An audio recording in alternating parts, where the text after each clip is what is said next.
Assalamualaikum warahmatullahi wabarakatuh. Waalaikumsalam Pak Gaman. Selamat malam Bunda Ratna.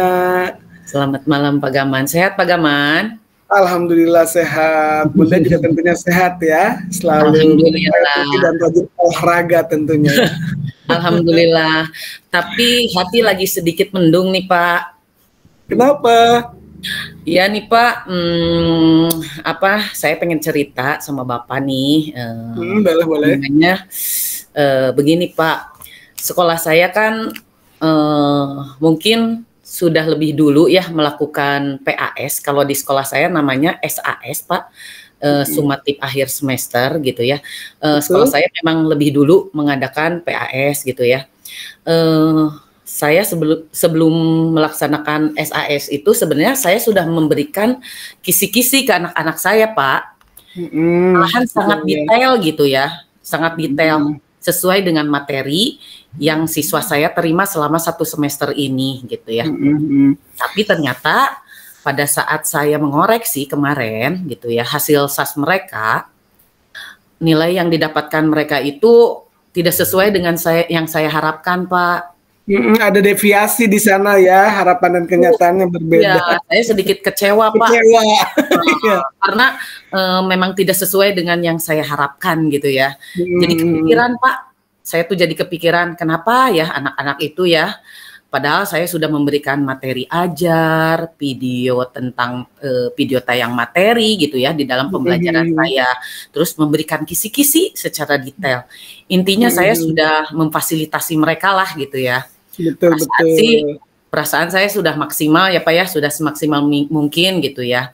Tapi kalau melihat nilai SAS mereka kemarin, banyak yang di bawah KKM Pak. Begitu. Banyak yang remedial. Iya, baik Bu Is. Jadi saya bisa tangkap permasalahan yang disampaikan atau yang dihadapi Ibu terkait juga nilai SAS ya. Iya. Begitu. Ya, mungkin bisa disampaikan kembali Bu permasalahan tentang nilai SAS di sekolah Ibu. Jadi saya kan mengajar kelas 10 dan kelas 11 ya Pak ya. Kalau di kelas 11 ini saya melihat nilai PAS mereka atau nilai SAS mereka itu agak lumayan lah dibanding kelas 10 gitu ya. Di kelas 10 ini saya melihatnya agak banyak yang di bawah KKM. Gitu ya. Nah, kalau begitu nilai seperti apa yang ingin Ibu harapkan ya dari anak-anak Ibu yang tadi nilainya di bawah KKM gitu? Ya pokoknya di kelas 11 ini anak-anak dengan dengan perlakuan yang sama di kelas 11 gitu ya, mereka hanya sedikit yang kena remedial gitu ya, tetapi di anak kelas 10 ini banyak sekali yang kena remedial gitu ya. Nah sebenarnya saya membandingkan dengan mereka juga sih ya, di penilaian harian mereka, di penilaian tengah semester mereka, nilai-nilai mereka tuh bagus Pak. Di kelas 10 itu mereka nilainya bagus gitu ya. Jadi saya udah kepedean duluan gitu ya. Nilai SAS juga nggak akan lah jauh beda dengan nilai PTS dan nilai harian mereka. Jadi harapan saya nilai mereka di atas KKM gitu ya. Betul. KKM mereka itu kan seharusnya 75 lah ya Pak ya, atau 76 atau 77 atau 78.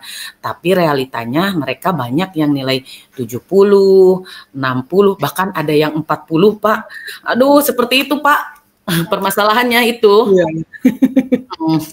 Nah kalau gitu sebenarnya tindakan yang ingin dicapai gitu ya dari kasus nilai yang di bawah KKM itu gimana itu Bu?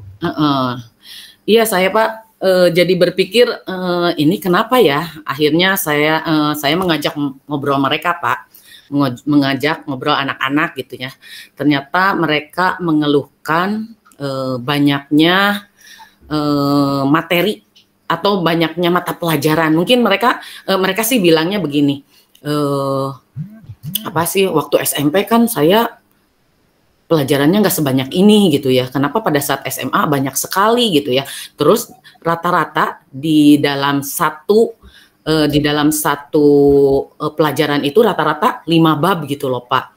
Ya, udah gitu kan PAS itu kan pembelajaran selama 1 semester itu rata-rata 5 bab dalam satu mata pelajaran. Nah, anak-anak itu kan ujiannya pada saat PAS itu rata-rata 3 mata pelajaran gitu ya. Mereka harus mempelajari ketiga mata pelajaran yang berbeda gitu. Dengan rata-rata setiap mata pelajaran 5 bab gitu ya.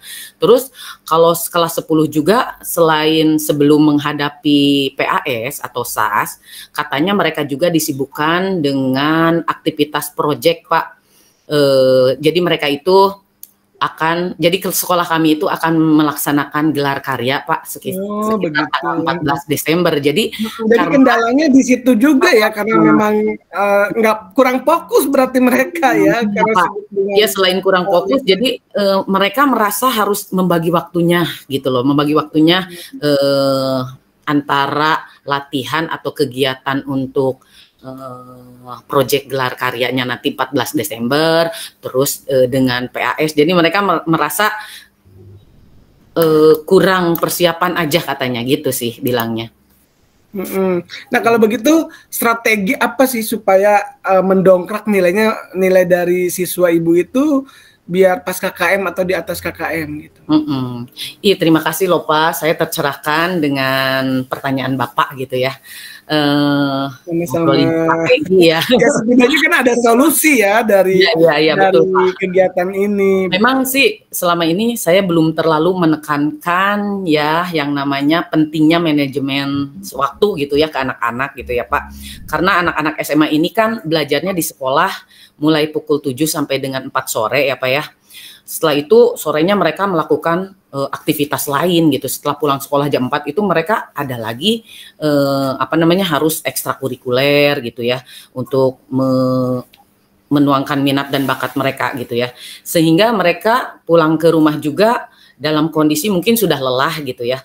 Agenda harian mereka padat gitu ya. Dan selain itu penguatan dari keluarga oleh orang tuanya juga, saya sebagai guru di kelas juga dapat ide segar nih dengan pertanyaan Bapak. Harus menguatkan ke anak-anak tentang manajemen waktu ya Pak ya. Betul, ya. Begitu ya Pak. Banyak kegiatan ekstrakurikuler, latihan untuk persiapan gelar karya, namun mereka tidak boleh melupakan tugas utamanya di akademik gitu ya. Jangan sampai tugas utamanya di akademik jadi terbengkalai. Mungkin itu yang pertama ya Pak ya. Terus yang kedua, di kelas 10 ini saya akuin Pak, saya belum melakukan identifikasi asesmen diagnostik ya Pak ya. Diagnostik gitu ya. Belum sempat gitu loh Pak. Kalau ke anak kelas 11 sih saya memang pernah melakukan asesmen diagnostik gitu ya. Sehingga ketika saya potong, dari asesmen diagnostik itu udah kelihatan nggak nilai siswa kemudian ada peningkatannya begitu?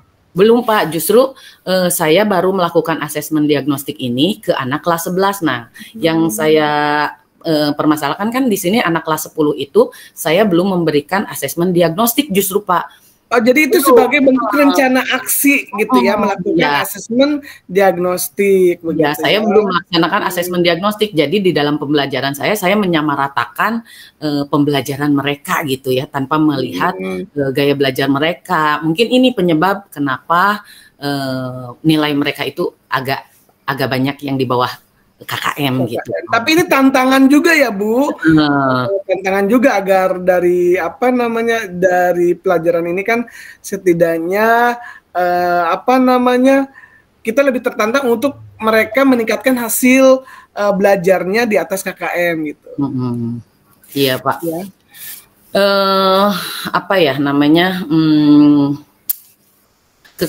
Penguatan manajemen waktu itu juga sebenarnya bisa kan ya Pak?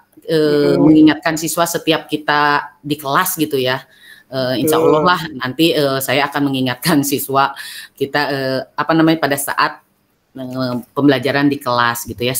Seperti yang kemarin 1 semester kenapa saya tidak melakukan asesmen diagnostik ya ke anak kelas 10 itu karena saya lupa Pak. Saya lupa, begitupun untuk penguatan tentang materi pelajaran saya. Kan pelajaran saya 80% itu mereka praktek di lapangan ya Pak ya. Sedangkan 20%-nya lagi seharusnya mereka diberikan contoh-contoh soal dalam tiap pertemuan gitu. Nah, ini saya lupa. Saya hanya memberikan materi tanpa memberikan latihan soal yang beragam gitu, Pak. Nah, dari situ ke depannya kalau memang Ibu ada rencana aksi tadi ya supaya meningkatkan nilai siswa di atas KKM atau pas KKM, setelah melakukan apa namanya rencana aksi, kemudian strategi-strategi dalam pembelajaran, kalau di rank dari 1 sampai 10 kira-kira berapa nilainya ini? Atau apa namanya ya, semacam saya bisa deh misalnya 90% dari strategi yang saya sudah terapkan gitu. Ya, insya Allah dengan strategi misalnya strategi yang pertama saya akan memberikan manajemen akan memberitahukan anak-anak bahwa manajemen waktu kalian antara pulang sekolah dengan kegiatan ekstra, dengan kegiatan project gitu, tolong dikasih tahu lah ya ke anak-anak bahwa mereka harus bisa membagi waktunya, itu yang pertama. Yang kedua, Pak, apa namanya, karena inginnya saya sih menggunakan apa namanya asesmen diagnostik ini nanti gitu ya, karena ada permasalahan Pak di asesmen diagnostik ini, seperti yang saya pernah ceritakan bahwa anak-anak itu belum memiliki handphone semuanya gitu ya Pak ya, belum punya HP semuanya. Jadi akhirnya saya akan meminta bantuan kepala lab komputer gitu ya, mudah-mudahan bisa membantu untuk meminjamkan labnya untuk anak-anak supaya saya bisa melaksanakan asesmen diagnostik ini gitu ya, dan mengetahui gaya belajar mereka gitu ya. Tapi tentunya untuk saat ini kan kita udah memasuki 1 semester, udah mau berakhir ya Pak ya, jadi nggak mungkin sekarang gitu ya. Tapi untuk nantinya saya akan akan meminta bantuan kepala lab komputer. Berarti untuk udah ada solusi lah ya begitu. Mudah-mudahan ya itu. Tapi Pak, kendalanya adalah lab komputer juga kan kita dipakai untuk 3 jenjang gitu ya. Jadi kelas 1, kelas 2, kelas 3 terus gitu ya, penuh terus. Jadi saya belum menemukan waktu yang tepat gitu. Jadi nanti kalau misalnya sudah ada solusi kan dibolehkan oleh kepala lab, ya berarti saya harus menentukan hari di mana anak-anak akan saya berikan asesmen diagnostik itu. Tetapi kalau misalnya asesmen diagnostik ini mengalami kesulitan gitu ya, di lab komputer juga tidak bisa, insya Allah lah kita permudah dengan menggunakan paper test lah misalnya, saya ketik gitu ya, menggunakan paper test, udah gitu saya berikan ke anak-anak mungkin, tapi jawabannya tidak akan seperti yang dilakukan secara online gitu ya Pak ya, seperti itu. Baik, itu salah satu bentuk tanggung jawab ya Bu dari salah satu ibu agar meningkatkan hasil belajar siswa gitu ya, dengan cara apapun ditempuh begitu ya.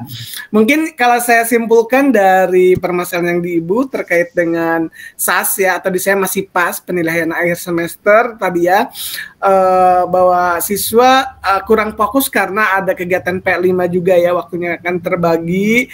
Kemudian siswa juga masih ada yang belum punya handphone, sehingga harus harus ada bantuan dari sekolah Bu ya, agar meminjamkan labnya begitu ya.